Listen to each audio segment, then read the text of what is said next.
There is more to church life than the 3 B's. Butts in the seats, building size, and budgets. Let's face it, let's be for real. Many of our congregations feel just like a video that we're going to show you right now.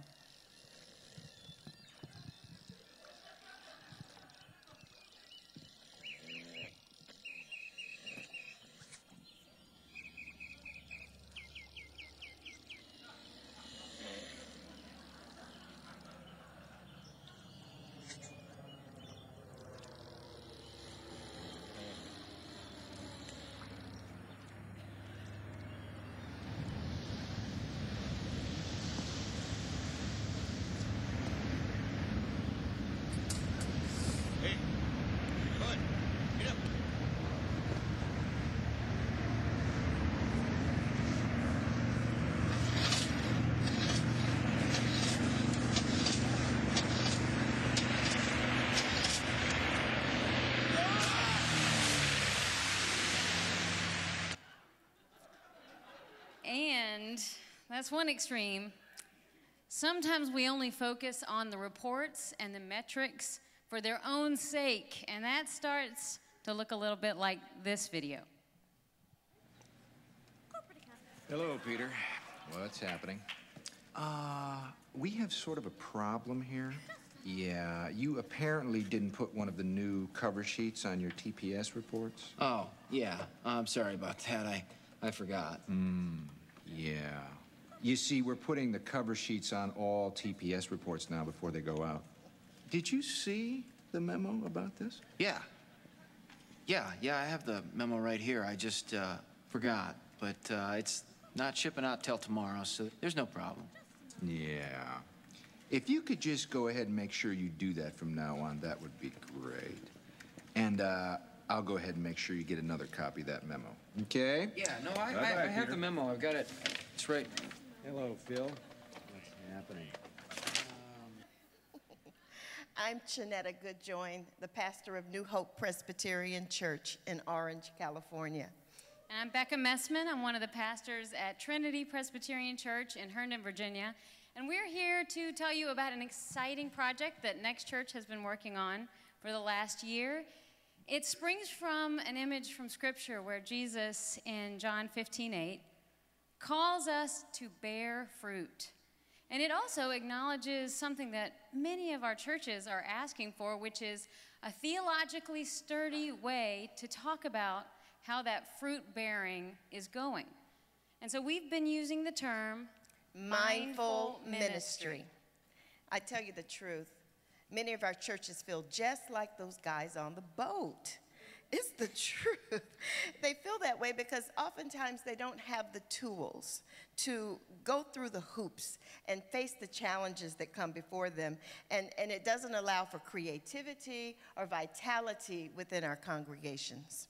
And you probably have been part of meetings where we feel like that other video where we focus on the metrics and the reports for their own sake. And what happens then is that our theology is diminished and it disregards context.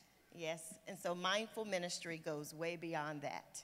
Mindful ministry begins and ends with theology. And it considers the thorough call for God that we would bear fruit, fruit that would live well, fruit that will last.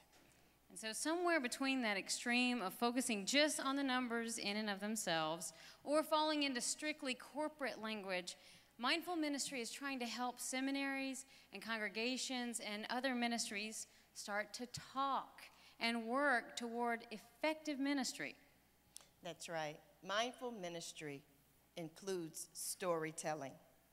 Like the workshop that's going to be held today with Shauna Bowman and Casey Fitzgerald at this conference. It's what we've been working on.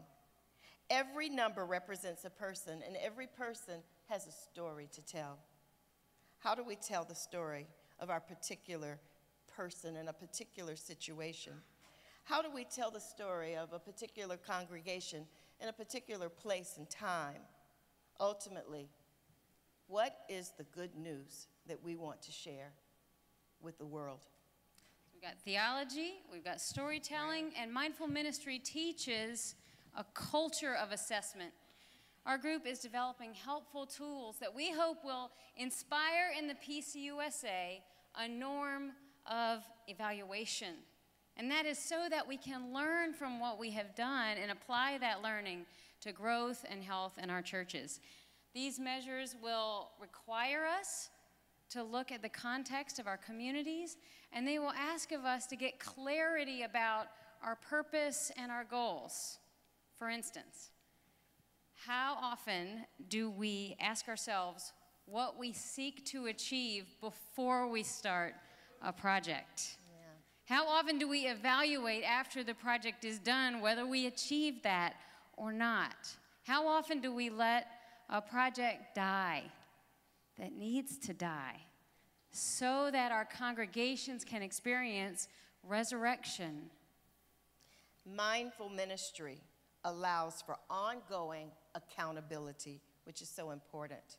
You see, faith and trust are words that we prize, but in a culture of anxiety, trust is historically low. And through our institutions and through our churches, we believe that mindful ministry can help us to create good relationships and also deepen trust between people. We've got theology, accountability, assessment, trust, and it's got to be scalable because we know that there are as many disciple-making and missional communities in this world as there are cultural spaces to which God has called us to serve. So all of the congregations or nonprofits or ministries should have the ability to be able to use these tools in ways that serve their ministries because they know the needs that they're trying to address and they know the shape that God is calling them to take. But ultimately, what we hope happens is that through the tools that we will provide, through the training, these communities will be able to assemble and right-size their resources. They will be able to quantify their outputs, and they'll be able to assess their impact in the world. That's right. Mindful ministry seeks to give each community a tool to more deeply engage the movement toward fruitfulness. And this is just an overview. This is the beginning of the project. We wanted to give you a taste to let you know that it's happening, that it's going on, to invite you into this conversation. This is going on through the work of Next, and particularly through the gifts of Shauna Bowman and Billy Honor, John Vest, Casey Thompson, Frank Spencer, and the two of us. And we invite you to be part of this discussion at lunch in tables 2 and 3 right here so that you can come and talk about what has been meaningful for you in assessment, in storytelling, and also so that you can hear some deeper discussions that our group has been a part of. So stay tuned, and thank you very much, Next Church. Thank you.